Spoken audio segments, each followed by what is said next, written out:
también es cierto que el golpe de Estado lo avaló una buena parte de la sociedad. Es difícil admitirlo, decirlo, pero así sucedió. El golpe de Estado hay que condenarlo, plantear que fue un asalto al poder, que fue la supresión del Estado de Derecho. Pero también podemos decir, me parece a mí simultáneamente, que la Armada Argentina es parte fundamental de, por ejemplo, la creación de Ushuaia, ¿no? Recuerdo haber hablado con algunos militares retirados de la Armada que me decían, vengo también a Ushuaia porque puedo salir a la calle y no es mala palabra decir que soy teniente de navío, capitán de fragata, cosa que algunos años atrás era prácticamente imperdonable de otros lugares de la Argentina, ¿no?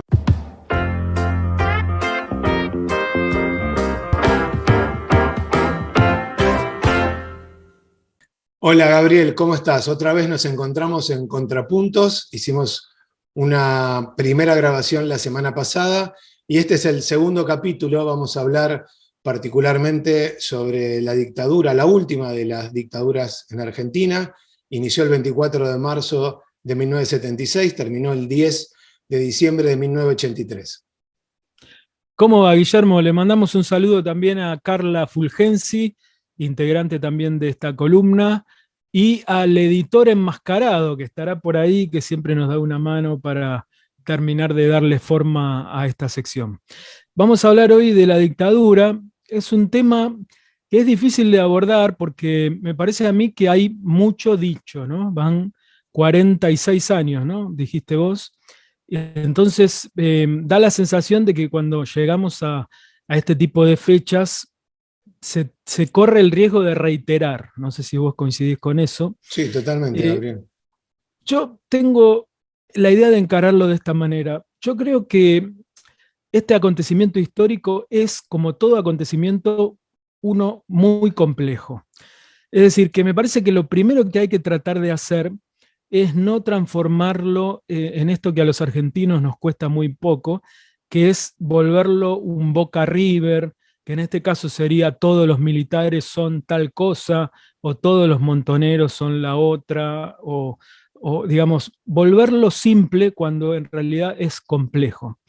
Pero hay que hacer enseguida una aclaración. Esto no significa, me parece a mí, no tomar una posición. Yo creo que tengo una postura que me parece que será la tuya y la de casi todo el país o la mayoría del país, y es que la dictadura fue un momento aberrante de la historia argentina, ¿no? Fue cuando los militares tomaron el poder, cuando desapareció gente, cuando se persiguieron dirigentes, cuando se cerró el Congreso, cuando se apropiaron de hijos. Todo eso no lo vamos a discutir, o por lo menos yo no tengo ganas de discutirlo. Algunos lo discuten todavía, pero yo no tengo ganas. Lo que sí me parece es que aún tomando esa posición histórico basada en hechos verificables, hay que tener en cuenta que es un proceso difícil, complejo, y por lo tanto que tiene muchos aristas. Quiero decir, nos lleva a contradicciones sociales. Y ahora vamos a llegar con esto también a Tierra del Fuego. ¿Por qué contradicciones? Porque también es cierto que el golpe de Estado lo avaló una buena parte de la sociedad. Es difícil admitirlo, decirlo, pero así sucedió. Además del establishment político, de una parte del establishment político de la época, empresario, etcétera, también lo avaló la sociedad. Recordemos, Gabriel, bueno, qué sé yo, no, es lo que sí, se conoce como el golpe cívico-militar.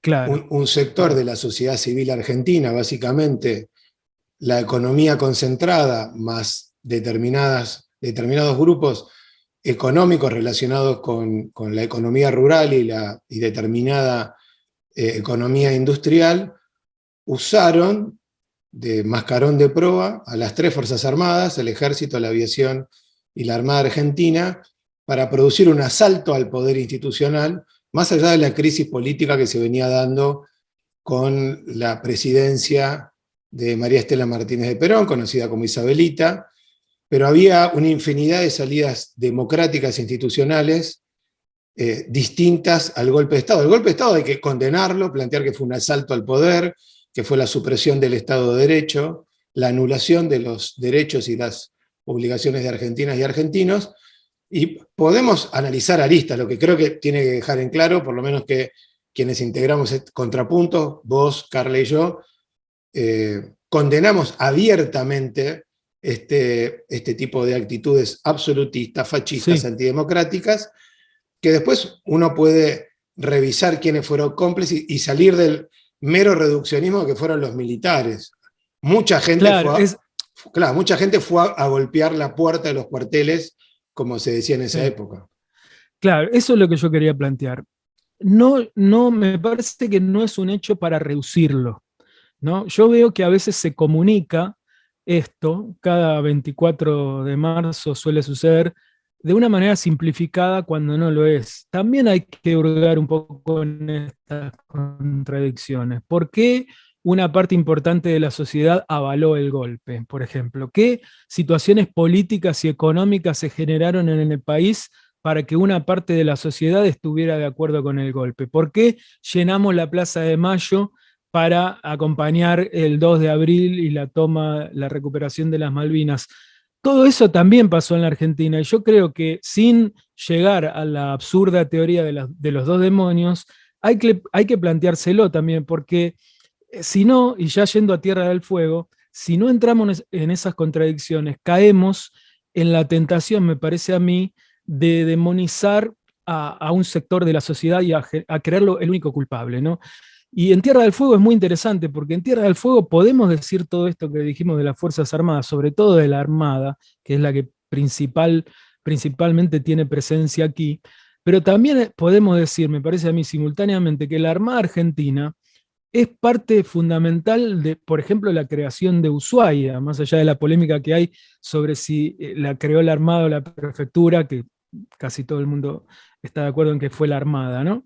Pero la Armada fue fundamental en la historia de la ciudad. Hay gente muy importante de la Armada que si no hubiera estado, la provincia no hubiera llegado a ser lo que es. Entonces, ¿cómo hacemos para compatibilizar las dos cosas, por ejemplo, en Tierra del Fuego? La importancia que tiene la Armada como institución y lo que fue la Armada durante esta época negra de la historia argentina, ¿no? No sé cómo lo ves Sí, vos. cómo fue la Armada o cómo fue el gobierno militar y todas sus fuerzas, porque no había fuerzas de seguridad o fuerzas militares que fueron contrarias al golpe, o sea, hubo un gran concilio, un gran acuerdo, eh, digamos, en las fuerzas en general. Acá, en principio, se vio de una manera atenuada, porque no tuvimos grandes campos o centros clandestinos de detención, tortura y asesinato, como son algunos de los destacamentos, o como fue la ESMA. La población era mucho más chica, y funcionó, en principio, viniendo a Ushuaia a partir del 75 en adelante, familias o personas con mucha militancia política que en lugar de buscar el exilio interno, buscaron una suerte de exilio interno aquí. De Sí. hecho, hay conocidos vecinos nuestros que tenían algún tipo de involucramiento en los movimientos juveniles más activos en aquella época, que cuando vieron que la situación se ponía muy complicada por la presión de la AAA y de las Fuerzas Armadas en general, se escaparon, huyeron para preservar su vida básicamente hacia distintos lugares de la Patagonia, donde además, digamos, pongámonos 46 años atrás, uno casi podía olvidarse de su pasado viniendo aquí si había tenido una activa militancia política, universitaria, de cualquier tipo, porque la militancia en general era considerada un delito por la dictadura, incluso por la AAA. Entonces, esa es una situación a tener en cuenta. Aquí convivía básicamente una base naval que tenía una fuerte vinculación, porque era el epicentro de la ciudad, de las ciudades, en Río Grande y en Ushuaia funcionaba lo mismo, con pobladores que no estaban involucrados porque no había demasiado activismo ideológico, no había universidad, no había polos de generación de ideas, de contrapuntos ideológicos, y la llegada de gente que, insisto, tenía determinado nivel de involucramiento y que la única forma de sobrevivir era un escape interno. Y hay una importante Es cantidad de interesante vecinas y eso, ¿no? vecinos eso.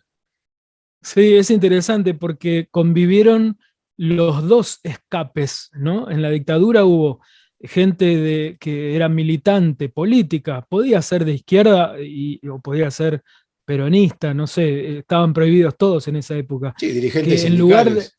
dirigentes sindicales, claro, que en lugar de huir al exterior, venían a un lugar lejano del propio país, de los pocos donde podían venir a refugiarse, como es Tierra del Fuego.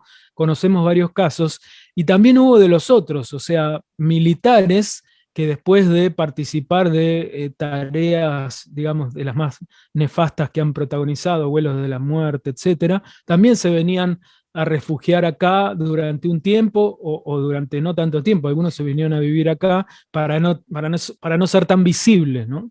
Claro, pero más que refugiarse, lo que hacían era una suerte de rotación, sacarlos de los grupos de Claro. tarea, donde estaban con mucha actividad, digo, personas muy activas, y los rotaban para, entre comillas, ponerlos en pausa, una suerte de parate institucional, y después algunos de ellos, sobre todo a partir del 83, para bajar su perfil y que no sean tan claramente identificados, estuvieron viviendo durante meses en Ushuaia y digo, no nos alcanzaría un programa de contrapuntos para hacer un repaso de lo que sucedió aquí en dictadura. Lo cierto, a mí me tocó venir a vivir a Ushuaia en el 93, vivía en Buenos Aires, era muy difícil ver a 10 años de la recuperación democrática, por ejemplo, miembros de las Fuerzas Armadas con uniformes en la calle. Y mi primera Mm. impresión cuando llego a Ushuaia era el respeto social que había, particularmente por la Armada y la Prefectura, algo que en contraste, en Córdoba no se animaban a caminar por la calle, o en Buenos Aires, o en La Plata, porque estaba todavía en auge los juicios, no los juicios a las juntas, pero estaba muy vivo todo lo vinculado a las atrocidades que se habían cometido durante los Mm. años nefastos entre el 76 y finales del 83. Sí, sí, eso es lo que yo quería señalar, lo que mencioné al principio. Me parece que tenemos que ser capaces de tomar posiciones históricas, ideológicas, la que cada uno esté convencido, pero también de reconocer todo esto que sucedió a la vez en el país. Por eso yo hablaba de acontecimiento complejo, ¿no? Es verdad, pasó todo lo que sabemos en el país y también en Tierra del Fuego, donde hubo 3 desaparecidos y un par de asesinatos impunes, sobre todo en la ciudad de Río Grande durante la época de la dictadura. Eso pasó, pero también pasó que la Armada es muy importante para Ushuaia y fue protagonista del crecimiento de la ciudad y lo va a ser porque la creación del Polo Logístico Antártico, de la que tanto hablamos desde hace unos años acá en la provincia, está muy ligada a la Armada. La base naval sigue siendo una impronta de la ciudad, o sea, la Armada es muy importante. Todo lo que tiene que ver con la Antártida pasa por la Armada. Por la Armada, digo, esencialmente también está la Fuerza Aérea y el Ejército, ¿no? Entonces tenemos que ser capaces de distinguir, ¿no? Los militares que actuaron en el 76, en la dictadura, los que se refugiaron y también los que hicieron y hacen mucho por el crecimiento de una provincia como la nuestra y en general por la Patagonia. Me parece que ese es el mensaje que Claro, pero primero se me ocurrió a mí. me meto en una de tus ideas. Nosotros no tuvimos un gran centro clandestino donde secuestraban bebés, torturaban gente, no tiraban cadáveres desde los aviones con la gente drogada en el canal Beagle. Por eso también la relación con Armada aquí es Claro, distinta. El sí. rol social que tuvo en términos fundacionales y el rol posterior. Digo, uno no ve en Buenos Aires, en Córdoba, en La Plata, en Mendoza, la Armada siendo de soporte para determinados actos, la Mm. dirigencia política yendo al BIN 5 en Río Grande, a la base naval Ushuaia cuando hay cambio de autoridades. Eso es llamativo, quizá para quien nació aquí o se crió lo tiene naturalizado, pero intendentes, gobernadores manteniendo casi con periodicidad reuniones con las Fuerzas Armadas y de Seguridad, es un fenómeno básicamente patagónico, quizá en alguna provincia como Salta, que hay una fuerte presencia del ejército y la gendarmería, pero uno no va a ver no sé, al intendente de La Plata yendo a visitar, cuando hay recambio de autoridades en el cuerpo de ejército de esa ciudad, o en Mar del Plata cuando hay cambio de autoridades en la base naval. Hay como más distancia porque hay mucho recelo social también, porque básicamente la Argentina no tuvo capacidad de, si bien se avanzó mucho en términos de juzgamiento, queda mucho rencor porque hay 300 niños y niñas que siguen desaparecidas. Eso es algo imperdonable, no fue el Estado combatiendo a la violencia política del 76, robar hijos y nietos excede ampliamente, ahí hay otra cuestión. Entonces es muy difícil reconciliar cuando no hay justicia. Si bien Argentina avanzó muchísimo con las gestiones de los expresidentes Raúl Alfonsín, Néstor Kirchner y la expresidenta Cristina Fernández, el país sigue en deuda, sobre todo por las atrocidades que se cometieron, y de hecho se siguen ejecutando juicios. En Tucumán, por ejemplo, hay juicios activos de delitos cometidos durante la dictadura, porque hay cuestiones que no están terminadas. Estaba pensando, es muy interesante eso. Estaba pensando, ¿sabes qué? En Semana Santa del 95, no hay escala, no hay proporción posible entre un hecho y otro, pero fue un hecho social grave en Tierra del Fuego, la represión de Semana Santa del 95. Y yo me acuerdo que en aquel momento se quebró la relación entre la policía y la sociedad.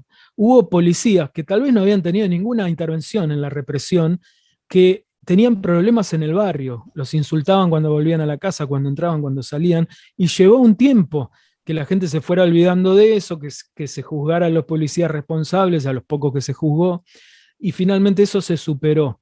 Es verdad, al no haber acontecido nada tan trascendental como pasó en otros lugares del país en relación con la represión ilegal, me parece que entonces no quedaron esos rencores y eso ayudó mucho a que Tierra del Fuego no tenga esos inconvenientes que uno ve para estas fechas y no para estas fechas también en relación al vínculo, ¿no?, entre lo militar y lo civil. No, y para ir Y, culminando, Gabriel, sí, también reforzar que la Armada, particularmente, tanto en Río Grande como en Ushuaia, venía teniendo un fuerte arraigo social. Digo, las historias de los viejos pobladores dan cuenta que la Armada proveía de energía al pueblo, la entrega de pan, digo, la panadería del presidio, por ejemplo, y después, incluso post recuperación democrática, la Armada realiza actividades culturales, deportivas, regatas, que eso permite una mejor comunión entre esta fuerza que tuvo una trágica, horrorosa y terrible intervención durante la dictadura, que acá le permite transitar con mayor liviandad. Yo recuerdo haber hablado con algunos militares retirados de la Armada que me decían, vengo también a Ushuaia porque puedo salir a la calle y no es mala palabra decir que soy teniente de navío, capitán de fragata, cosa que algunos años atrás era prácticamente imperdonable de otros lugares de la Argentina, ¿no? A tal punto que se los invitaba a muchos de los eventos sociales e institucionales, y hoy sigue siendo una institución respetada, básicamente porque el nivel de daño que generó la Armada Argentina y la policía aquí, si bien lo generó, fue mucho menor al horror que concretaron en otros lugares de la Argentina. estaba pensando, no nos queda mucho tiempo, ¿no?, me parece, pero estaba pensando en cómo se comunica esto a las nuevas generaciones, a los más jóvenes en los colegios. Yo creo que ya a esta altura forma parte de la currícula, pero me parece que también en ese sentido habría que instar a que no sea solamente lo macro, lo más grave, que por supuesto es lo más importante, los desaparecidos, el plan económico nefasto de la dictadura, que también hizo crecer muchas veces la deuda externa, es decir, hay mucho para hablar de todo eso, pero también me parece que hay que comunicarle a las nuevas generaciones lo vinculado con la vida cotidiana en esos tiempos, ¿no? Lo que significaba el absurdo de la censura, por ejemplo, cómo había que ir a una oficina que estaba instalada en la Casa de Gobierno antes de publicar una noticia o antes de difundir una película de cine para que un censor dijera qué escenas estaban bien o qué escenas estaban mal. cómo se prohibieron las canciones en inglés en las radios, cómo se prohibió en el Mundial 82 pronunciar la palabra Inglaterra, con lo cual hay relatos de aquel Mundial de España donde los relatores de fútbol se las ingenian para no decir Inglaterra, y eso muestra el absurdo de la censura, cómo era salir a la calle, ¿no? Cómo te podían parar y si no tenías documentos podías ir preso. Todo eso de vida cotidiana, que todavía hay mucha gente que lo vivió en su adolescencia, en su juventud, y que me parece que es bueno que las nuevas generaciones lo conozcan para que el 24 de marzo no sea un feriado nada más, no sea un rótulo, ¿no? Sino que sea un acontecimiento complejo, con muchos aristas, que hay que estudiarlo, que hay que repensarlo y que no hay que convertirlo en un Boca River. Exactamente, Gabriel. Bueno, nos vamos a volver a encontrar la semana que viene. Vamos a hablar del 2 de abril, 40 años de aquel episodio militar donde Argentina decidió retomar las Islas Malvinas, una historia que la conocemos, pero aquí particularmente se vive, digo aquí en Tierra del Fuego, se vive de una forma absolutamente distinta a cualquier otro lugar de la Argentina. Así que nos Y ahí reencontramos hay la mucho semana para próxima. discutir, ¿eh? Sí. Seguramente Carla, esperemos, nos pueda acompañar y hacer la semana próxima el tercero de estos contrapuntos que estamos llevando adelante. Hasta la semana próxima, Gabriel. Hasta la semana que viene. Gracias a todos.